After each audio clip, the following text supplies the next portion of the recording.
Hello guys, तर स्वागत आहे तुमचं माझ्या आजच्या नवीन ब्लॉगमध्ये। तर आज मी आले आहे बारामतीला।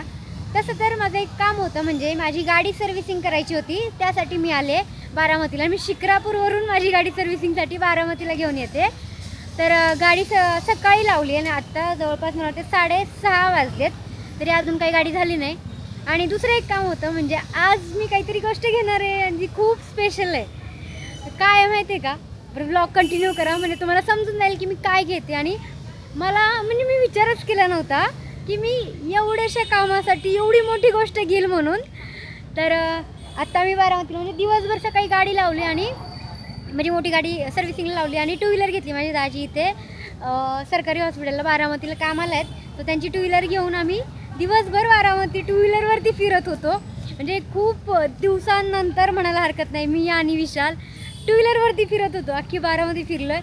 आणि त्यानंतर आम्ही इथे आलो आहे, म्हणजे दाजींना म्हटलं दाजी आता टू व्हीलर घ्या, आम्हाला दोघांनाही शोरूमला सोडवा आणि तिथून आम्ही गाडी घेऊन मला जी गोष्ट घ्यायची आहे ती गोष्ट घ्यायला आम्ही जाणार आहे। तर हा ब्लॉग कंटिन्यू करा, शेवटपर्यंत बघा। आवडला तर लाईक करा, शेअर करा आणि आपल्या चॅनलला सबस्क्राईब करायला विसरू नका। आणि बारामतीमधून हा व्हिडिओ कोण कोण बघतंय कमेंट करा। तर हे आमचे दाजी आहेत आणि हे इथे बारामतीच्या सरकारी हॉस्पिटलला कामाला आहेत।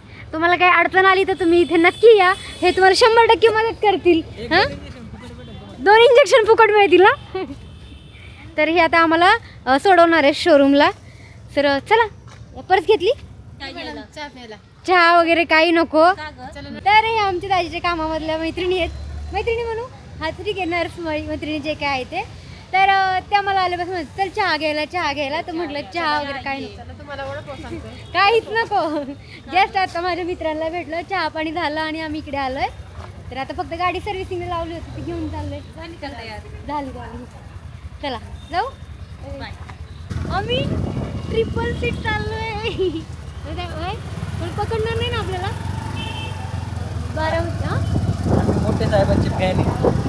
मोठे साहेबांना ऐक ना, कोण काही बोलत, आम्ही रील स्टार आहे, मी विसरले त्यात। मोठे साहेबांनी एवढं मोठी आम्हाला पदवी दिलेली आहे की नाही, आम्ही रील स्टार आहे, आम्हाला कोणी काय करू शकत नाही। ठीक आहे, चला, मस्करीचा भाग आहे हा। काय काय काय तुम्ही आम्हाला मॅनेजर बनवून ठेवले, लग्नाच्या आधी दाजींनी पण सांभाळलं, आता मी सांभाळतो। ऐका ना, म्हणजे ना मी आता ब्लॉग शूट करत होते आणि ब्लॉगचा कॅमेराचा कवर त्याला मी गाडीवर ठेवला होता दुसऱ्या। मी म्हणलं कुठे येते, तुला मी सगळं घेतलंय, तू आता मॅनेजरच करून टाकलंय ना मला। लग्नाच्या आधी दाजी, म्हणजे मी जिकडे कार्यक्रमाला वगैरे जायचे ना, तेव्हा दाजी माझ्यासोबत असायचे आणि ते माझ्या सगळ्या गोष्टी सांभाळायचे। त्यानंतर माझ्या नवऱ्याने ते काम घेतलंय आणि आता तुम्हाला म्हणतो आम्हाला मॅनेजर केलंय तुम्ही। आणि सगळ्यात माझी गोष्ट, बिन पगारी फुल अधिकारी आहे। असं का? पगार 1 रुपया नाही। तर आम्ही सकाळी गाडी लावली शोरूमला आणि आत्ता गाडी घ्यायला आलो। दाजीने आम्हाला सोडलं इथे शोरूमला।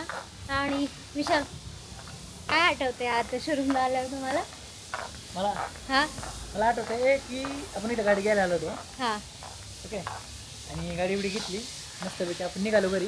हां, आणि मला तुम्ही एकट्याला रे टू व्हीलरवर पाठवलं, तुम्ही सगळे आपल्या गाडीत बसून गेले। आहे का ना, मी जेव्हा नवीन गाडी घेतली ना, तेव्हा आम्ही सगळेजण 4 व्हीलरमध्ये बसून गेलो। बिचारा माझा टू व्हीलर घेऊन आला होता आणि टू व्हीलरवरती एकटा आलता बिचारा। टू व्हीलर आम्ही सगळे गाडीत आणि हा टू व्हीलरवरती आलता।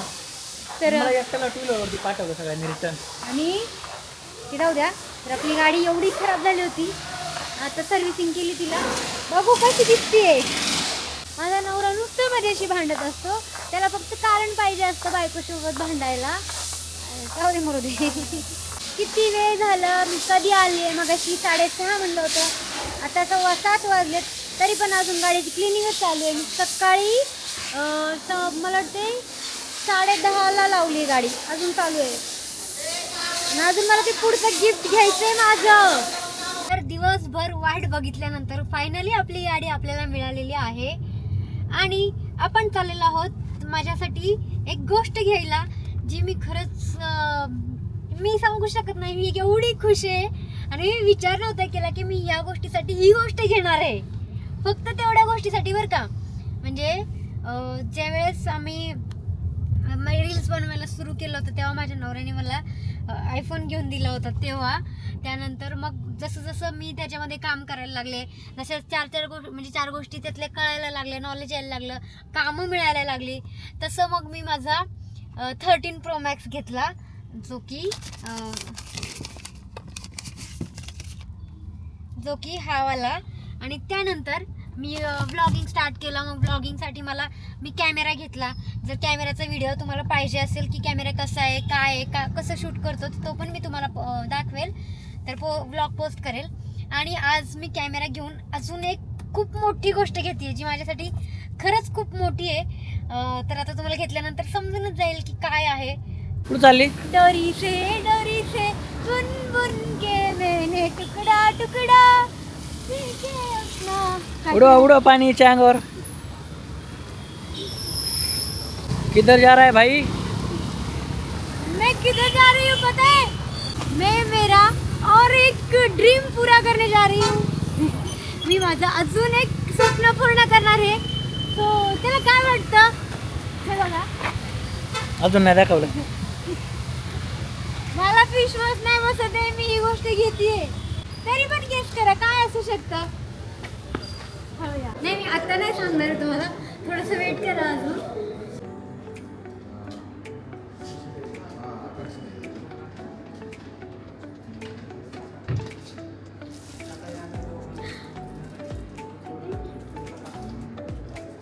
तर मी मगाच्यापासून तुम्हाला म्हणते की मी काहीतरी घेणार आहे आणि मला अपेक्षित पण नव्हतं की मी त्या गोष्टीसाठी ही गोष्ट घेणार आहे.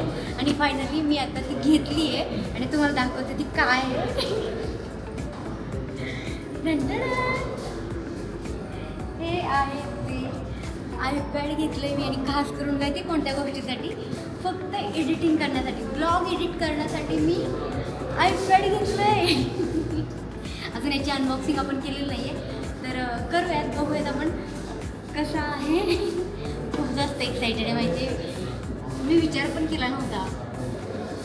त्याच्यासोबत आपण हा कवर पण घेतला आहे आणि ह्याचं स्क्रीन गार्ड पण घेतलेलं आहे.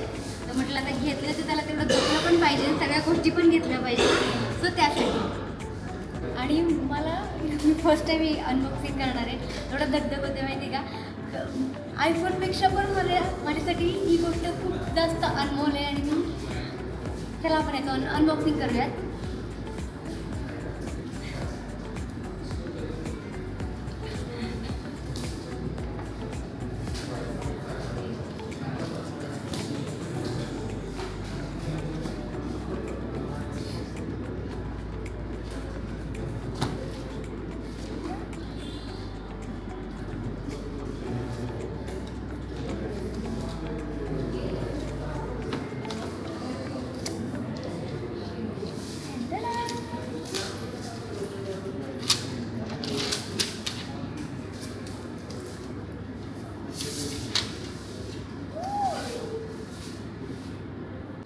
इकडे बटनवरती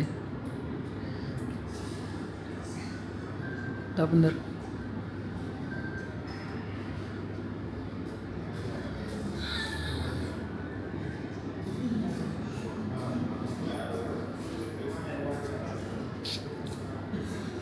बरेच दिवसापासून हे घ्यायचं होतं कारण माहिती आहे का, मी ब्लॉगिंग स्टार्ट केलेलं आहे. तसं मला एडिटिंगला मी VN मध्ये एडिट करत होते, पण स्पेस कंटिन्यू फुल व्हायला लागला मोबाईलमध्ये पण स्पेस नव्हता. आणि विचार केला होता एक तर आयफोन घेऊ किंवा मग आयपॅड घेऊ. कन्फ्यूज होते दोन्हीमध्ये पण लास्टला विचार केली नाही, आपण यातला सगळा डाटा याच्यामध्ये टाकू शकतो.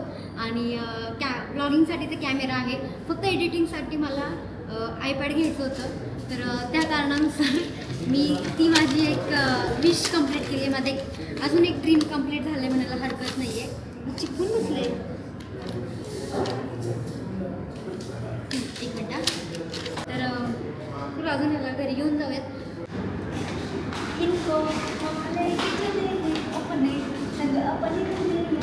तर फायनली मी माझं आयपॅड घेऊन घरी चाललेली आहे. आणि मला एवढा आनंद होतो ना, मी सांगू शकत नाही. कारण मला जेवढा आनंद मला माझा आयफोन घेताना झाला नव्हता, 13 घेताना, तेवढा मला हे घेताना झाले. कारण पण माहिती का, मी फक्त एका गोष्टीसाठी, म्हणजे मला फक्त व्हिडिओ एडिटिंगसाठी मी आयपॅड घेतलेलं आहे. आणि त्याचा आनंद मला शब्दात मी सांगू शकत नाही.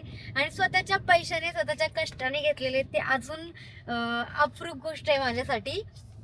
सो माझा हा आयपॅड बघून तुम्हाला पण नक्कीच आनंद झाला असेल की एक मुलगी जेव्हा स्वतःच्या कष्टाने जे काही गोष्टी घेते तिला नक्कीच आनंद होत असतो. तर हा ब्लॉग तुम्हाला कसा वाटला मला कमेंट करून नक्की सांगा. आवडला असेल तर लाईक करा, शेअर करा आणि आपल्या चॅनलला सबस्क्राईब करायला विसरू नका. तुम्ही विचारत होता ना की तू एडिटिंग कशामध्ये करते. पहिले मी मोबाईलमध्येच करत होते, पण काय होत होतं, मी कॅमेरामध्ये शूट करायचे, त्याचा डाटा मोबाईलमध्ये घ्यायचे आणि डाटा मोबाईलमध्ये घेईपर्यंत माझा मोबाईलचा स्पेस फुल व्हायचा आणि मी डिलीट करून करून किती डिलीट करणार ना, त्याला पण लिमिट असते.